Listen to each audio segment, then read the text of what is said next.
Dan apa yang saya nak ulas ini insya-Allah apa yang telah kita bicarakan dalam muzakarah fatwa kita yang lalu, dan sebenarnya apa yang kami bentangkan pada hari ini iaitu ketika kita masih ada rujukan utama, masih ada ayahanda, iaitu ketika itu Sahibus Samahah Datuk Yusof masih bersama kita. Dan kami beruntung dipimpin oleh Sahibus Samahah, dan kertas yang kita bicarakan pada hari ini iaitu masih berkait tentang fatwa-fatwa tahun lepas ya, dan tahun sebelumnya tuan-tuan. Dan kalau kita perhatikan tajuk yang Ustaz Azlan bagi pada saya ini, ajaran ma'rifat oleh Ismail bin Arifin. Kalau dia letak nama dia Ma'ipin tuan-tuan, orang mungkin tak berkonan lah, orang mungkin tak ikut. Tapi dia letak nama apa? Ajaran ma'rifat. Ma'rifat itu yang memancing gitu. Okey, makrifat itu, perkataan makrifat itu akan mengelirukan ramai orang. Kan, dan kita pun tuan-tuan memang lebih terpesona kalau setakat ustaz saja, orang mungkin tak apa nak panggil. Tapi letak sikit gelaran-gelaran al ujung itu kau. Kan? Letak sikit apa-apa menempel tuan-tuan. Jadi orang lebih tertarik. Maka itulah sama konsep tuan-tuan, ini kita boleh kiaskan dalam mana-mana aliran pemikiran tayarat al-fikriyah. Maka mereka akan gunakan benda yang sama. Dia tempel, dia tampal sikit tuan, maka ajaran ni dia laku sebab ada nama makrifat. Okey, kalau setakat saya kata tadi, kalau setakat letak nama dia orang tak ikut. Walaupun buku dia tuan orang boleh, buku dia tentang babi orang boleh, babi hutan orang boleh. Saya ingat masa kita bincang untuk suri kan dalam syarat fatwa kan, dia turun ke Rombau, orang Rombau pun boleh buku dia. Ni lepat ni tuan-tuan. Sebab, kenapa? Sebab kita telah minda, kita telah dikontrol. Kita katakan, walaupun dia mungkin fizikalnya taklah macam roman seorang syekh, seorang tuan guru, para kiai, tapi dia ni makrifatnya lebih daripada Syekh Murtada. Begitulah kalau kita nak baca. Makrifatnya lebih daripada tuan guru kita Datuk Haji Abdullah bin Sijang. Maka baik kita bawa dengan dia jalan singkat, jalan ringkas ke syurga. Tuan-tuan sekalian, maka sebab itulah ya, kalau kita pelajari ini, kami menggunakan kertas kerja yang disediakan oleh pihak Bahagian Penyelidikan JAKIM, yang juga diketuai oleh salah seorang ahli fatwa kita, Sahibul Fadilah Prof. Dr. Fauzi Naim, yang terlibat dalam panel menyediakan kajian ini. Maka tuan-tuan, kami dalam muzakarah tersebut telah melihat beberapa kepincangan yang sangat ketara. Jadi tuan-tuan, benda hidayah ni bukan kojo gitu kan. Kalau kita duduk, tuan-tuan, saya tengok sikit ucapan Buya Yahya di Mahat An-Nur di tempat Syekh Nuruddin Al-Banjari di Janda Baik. Dia kata orang duduk dalam lubuk ilmu tapi jahil. Duduk dalam cahaya tapi tak nampak jalan. Tuan-tuan, ini yang berlaku.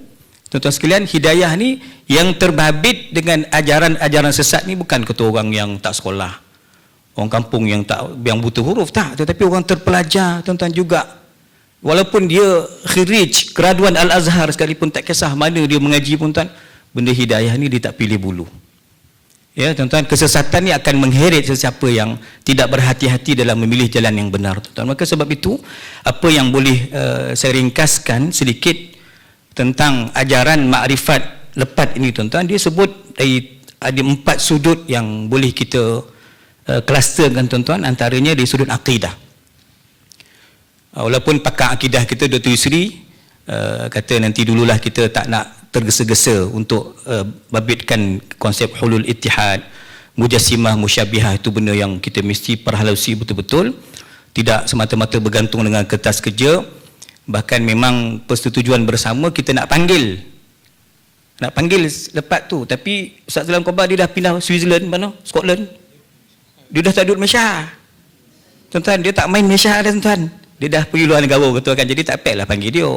Jadi bab yang akidah ni kita berhati-hati, tetapi dibimbangi akidah yang dibawa juga menyeleweng. Kita pergi tuan-tuan sudut yang kedua dari sudut syariah. Okey, dari sudut syariah tuan-tuan perhatikan ya. Ini mereka akan gunakan istilah-istilah tadilah, basirah ke, laduni ke, ilham ke tuan, nafahat ke. Istilah-istilah tu orang mudah terkeliru. Okey, kita suka dengan istilah-istilah, dia power ni kan. Padahal dia main bantai ya tuan-tuan, main bedal dia sebut tu. Ya. Kalau tuan-tuan tengok dari sudut ajaran makrifat yang dibawa oleh brother kita ni, pelepat ni tuan-tuan, maka unsurnya bukan lagi syariat yang murni. Tidak lagi bersandarkan kepada tuan-tuan aliran sunnah yang dibawa oleh junjungan besar kita Nabi Muhammad sallallahu alaihi wasallam, al-musyarri' yang membawa syariat daripada Allah Subhanahu wa taala. Okey, dia banyak tuan-tuan isu nanti tentang solat. Jadi geng-geng ni senang je. Tak sembahyang, tak payah puasa. Tuan-tuan ni haji ni buang duit. Ni puan-puan itu samalah, dia pusing-pusing tu je balik. Tuan-tuan ni nanti zakat jangan bayar dekat MAIS. Itu sama je dia punya operasi dia tuan-tuan. Ya, dari syariat. Dan saya akan cuba ambil masa sikit Ustaz untuk tambah lagi nanti sedikit penghuraian. Kemudian dari sudut nama makrifat ni kita akan pergi kepada subjek yang lebih fokus tentang tasawuf. Kan? Dan orang pun suka tuan-tuan, tarikat tasawuf ni benda yang agak glamour lah. Agak orang tertarik. Maka dari sudut tasawuf pun tuan-tuan nampaknya ajaran makrifat yang didakwa oleh lepat ini banyak sangat bercanggah dengan tasawuf yang dibawa oleh ulama-ulama yang mu'tabar. Dan tuan-tuan, sudut yang keempat ialah dari sudut beliau membicarakan, membahaskan tentang Quran macam dia tu mufassir. Dan tuan-tuan, syarat nak jadi ahli tafsir ni berapa ilmu? Sekurang-kurangnya 16 ilmu alat. 16 ilmu tuan-tuan. Apa ilmu yang kita ada hari ni, melainkan apa yang kita boleh buat ialah kita baca tafsiran para ulama'. Kita tak ada kemampuan untuk mentafsir, tapi tuan-tuan, lepat dia lebih handal daripada ulama-ulama lain lagi. Dia boleh tuan-tuan tafsir apa yang bercanggah. Kita tak cerita tentang tafsir dari sudut maudhu'i, tafsir ulama-ulama fiqh, ulama-ulama Imam Az-Zamakhsyari dalam Kasyaf, cerita sikit bab akidah tuan-tuan mungkin dalam Mafatihul Ghaib. Bukan itu sahaja, tapi dia lebih up lagi. Kalau kita baca tafsir tuan-tuan, Bahrul Madid Al-Imam Ibnu Ajibah, itu dah pergi tafsir sufi dah tu. Tapi dia lebih pula lagi daripada Imam Ibnu Ajibah radhiyallahu an. Ini tuan-tuan kita kena perhatikan dari sudut pentafsiran Quran, yuharrifuna al-kalima an mawadhi'ih. Okey, tahrif. Apa tahrif? Menyelewengkan tafsir tuan-tuan perangai Yahudi. Ketika mana tuan-tuan, wa kanu min qablu yastaftihuna 'ala alladhina kafaru falamma ja'ahum ma 'arafu kafaru bih. Allah gunakan perkataan laknat, fala'natullahi 'alal kafirin. Mereka ini kita balik tuan-tuan kepada kalimah ma'rifah. Okey, ma'rifah dia lebih tinggi daripada ilmu. Dia sudut disiplin tuan-tuan. Sebab tu yang ada ma'rifah dipanggil al-arif billah. Yang ada ilmu kita panggil al-alim. Ulama alim tuan-tuan biasanya kalau kita pergi kepada subjek tasawuf, alim tu ulama syariah. Tapi arif tuan-tuan ulama ilmu hakikat. Tetapi kita katakan tuan, masalahnya tadi dia gunakan istilah-istilah itu untuk mengelirukan kita. Okey, mentafsirkan Quran dengan cara yang salah. Saya ambil sikit lagi Ustaz dengan izin tuan-tuan, kita tengok kalau Al-Imam Ahmad Zarruq radhiyallahu an, beliau susun satu kitab, dan kitab ni saya dengan tim Ustaz Saiful dalam proses nak terjemah juga, Iddatul Muridis Sadiq. Tuan-tuan, ini cabaran halangan para salik. Orang yang bersuluk tuan-tuan, dia juga boleh tertipu, terpedaya, gurur. Syekh tarikat pun boleh tertipu, siapa pun tuan-tuan boleh tersilap. Maka antara kesilapan dalam bertarikat hari ini tuan-tuan ada 3-4 poin yang beliau senaraikan. Cuma kalau kita boleh tuan-tuan tengok ya, Al-Imam Ibn Athaillah Sekandari, bukan dalam hikam, tapi kitab ni saya baca di Masjid Kampung Payo tuan-tuan, kitab Bahjatun Nufus. Maka Imam Ibn Athaillah sebut sal, dia boleh is'al, boleh sal kan, sal arifan la arrafan. Apa tuan-tuan nak bezakan arif dengan arraf? Arif itu yang arif billah, yang kenal Tuhan. Tapi tuan-tuan, hari ini orang tak tanya al-arif billah. Orang tak suka mengaji takmir, mengaji yang formal ni, kuliah yang ada tauliah, orang tak suka. Orang suka pergi kepada yang ain yang lain. Patut ain arif, tapi dia pergi araf. Arraf itu sampai Nabi SAW sebut dalam hadis, man ata kahinan aw arrafan fasaddaqahu bima qal faqad kafara ala ma uzila ala Muhammadin sallallahu alaihi wasallam. Siapa-siapa pergi telik nasib, pergi jumpa bomoh yang air tompel jumpa nak dapatkan orang tu, tuan, pawang tu skema atas skema tuan, zulumat tuan, bertindih-tindih kegelapannya. Pergi jumpa bomoh, guru punya banyak. Berapa Ustaz Tahir kita punya penerima tauliah paling banyak saya ingat kat Malaysia kan? 3,600. Kita pergi Johor baru ni, kita pergi Jabatan Mufti Johor, dia punya 1,000 saya. Tuan-tuan, Negeri Sembilan paling banyak penerima tauliah. Supaya apa? Benda-benda hak ini dapat disebarluaskan. Ilmu yang bersanad ini orang dapat faham, sampaikan dengan cara yang betul. Tapi orang tak mahu juga. Dia bukan pergi kepada yang arif, dia pergi kepada yang arraf. Arraf itu tukang telik, skema. Orang suka tuan-tuan benda yang polik-polik. Tuan-tuan sekalian, kalau saya nak tutup tuan-tuan, kita tengok kalam Imam Junaid Al-Baghdadi. Setiap minggu orang lelaki kalau dia tak dengar nama Imam Junaid Baghdadi, artinya dia lolap dah tu. Kenapa tuan-tuan? Muqaddimah khutbah ni panel penulis Dr. Yusri, tuan-tuan, tulis tiap-tiap minggu posan, program 3 ni. Akidah Imam Abul Hasan Asy'ari, Abu Mansur Maturidi radhiyallahu anhuma, fiqh mu'tabar, 4 mazhab utama, keutamaan mazhab Syafi'i. Yang ketiga apa? Tasawuf mesti ikut aliran Imam Junaidul Baghdadi.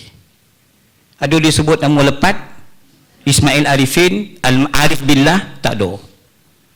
Sebab itu tuan-tuan, kita memang tak sempat lah nak bincang panjang di sini kan. Ini tuan-tuan cerita arif. Saya nak petik kalam Sayyidi Saleh Ja'fari radhiyallahu anhu tuan-tuan. Syekh Saleh kata arif itu ialah daripada 4 huruf ain, ilmu, ain.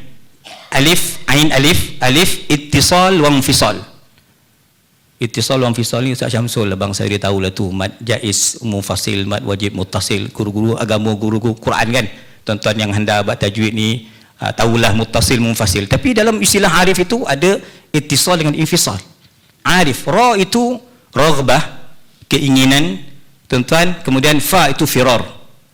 Jadi kesimpulan Syekh Saleh kata tuan-tuan, orang arif itu ialah berilmu. Jadi ilmu itu syariat, asasnya syariat tuan-tuan. Mengaji, solat tuan-tuan, cukup kemampuan istitaah, pergi haji kan, ada kemampuan cukup haul nisab, bayar zakat tuan-tuan ya. Makrifah, ilmu, infisal wa ittisal tu kata kita terputus hubungan dengan makhluk, kita hanya bercantum berhubung dengan Allah Subhanahu wa taala, ittisal.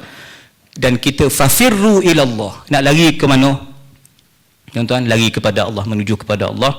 Dan tuan-tuan ya, itulah dan raghbah, keinginan kita, kecintaan kita kepada Allah Subhanahu wa taala berdalilkan ayat walladzina jahadu fina lanahdiyannahum subulana, kata Sayyidi Saleh Ja'fari dalam Ilham Nafi' ini tuan, dia kata apa? Antara jalan-jalan Allah ialah para arif billah. Arif billah itu tuan-tuan, kita kena benda yang betul, kita boleh beza benda yang salah. Arif billah itu tuan-tuan apa dia? Kenal arafah, kenal hak Allah, menyempurnakan hak Allah, kenal hak Nabi, menyempurnakan hak Nabi SAW. Confirm lah salah tuan-tuan. Apa yang disebut oleh tentang Wan Masri tadi, confirm lah salah. Dia khabar pula Nabi pula syirik, la ilaha illallah kan tuan-tuan, confirm lah salah. Dulu kita panggil juga Dr.